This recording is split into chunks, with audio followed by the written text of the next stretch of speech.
تخيل إنك تقدر تشيل معاه كل كنوز الكنيسة الأرثوذكسية في جيبك، من الكتاب المقدس بصوته وتفسيره لحد كل الصلوات والطقوس اللي بتحتاجها طول السنة، وحتى مدائح القديسين وأخبار الكنيسة، كل ده في تطبيق واحد. يا الله ارحمنا. بلاش تحتار، هنساعدك تختار.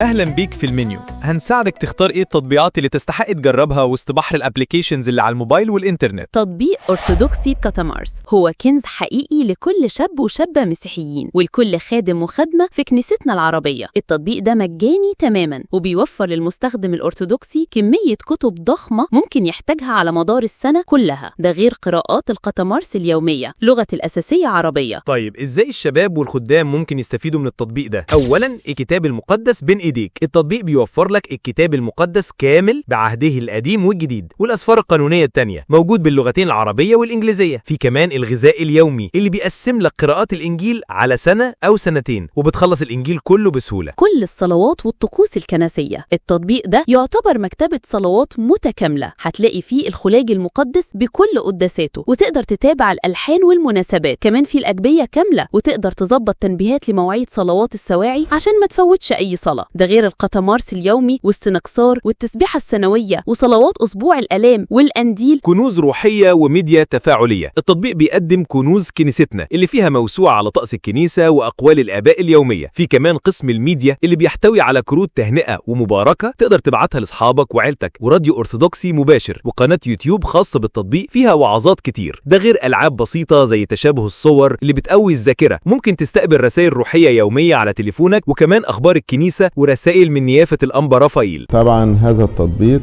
مجهود الشباب وبإشراف الشباب وبتنفيذ الشباب عشان يصل إلى كل الشباب.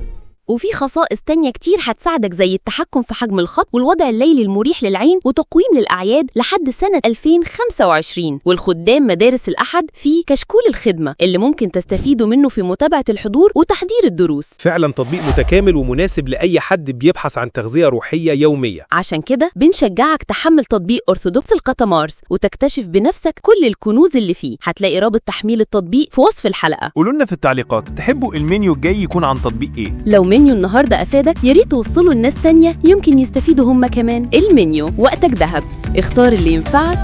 سلام. سلام.